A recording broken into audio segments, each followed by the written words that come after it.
টানবো। হ্যাঁ, দেখো এই যে একটা গাছ রয়েছে, বড় গাছ, বড় গাছকে কি বলে? বৃক্ষ।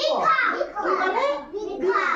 বৃক্ষ কোন কোন গাছ বলো? যেমন আম গাছ, তারপরে জাম গাছ, কাঁঠাল গাছ, গুড়, বট গাছ, এগুলো হচ্ছে বিরাট বৃক্ষ। বিরাট বড় বড় গাছ, বড় বড় শাখা প্রশাখা কাণ্ড, এগুলোকে বৃক্ষ বলে। এরপরে এগুলো ছোট গাছ, হ্যাঁ, যেমন পেয়ারা গাছ, দুধরা ফুলের গাছ, হ্যাঁ, ছোট ছোট গাছ, হ্যাঁ, জবা ফুল, এগুলো হচ্ছে ছোট ছোট গাছ। এরপরে দেখো এটা হচ্ছে পদ্ম ফুলের গাছ। কোথায় হয়? জলে হয়। পদ্ম ফুল কোথায় হয়? জলে হয়। তোমরা দেখেছো পদ্ম ফুল? পদ্ম ফুল কি রঙের হয় বলো তো? সাদা। সাদা সুলভ না। এরপর এদিকে তাকাও, এটা হচ্ছে শালুক ফুলের গাছ।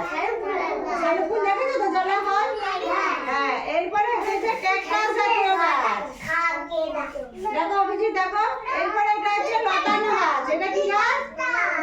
লতানো গাছ, লতি লতি গাছ, লজ্জাবতী গাছ। লজ্জাবতী গাছকে যখন আমরা, অভিজিৎ এদিকে তাকাও, রোহন এদিকে তাকাও, অভিজিৎ তাকাও, দেখো লজ্জাবতী গাছ যখনই আমরা পাতাগুলোকে হাত দিয়ে দিই নড়ে, তখনই মুছে যায়, তাই তো? এই লতানো গাছ। কি কি গাছ লতানো বলো? কোন গাছগুলো লতানো বলো? বলো। সিম গাছ, লাউ গাছ, কুমড়া গাছ, এগুলো। তারপরে কলাই, ওই যে বরবটি কলাই, তাই তো?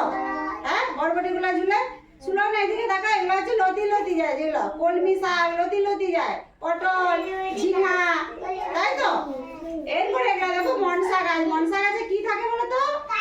কাঁটা। তোমরা দেখেছো?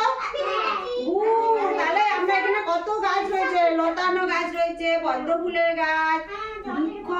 এই বড় গাছগুলোকে কি বলে ঋতিকা?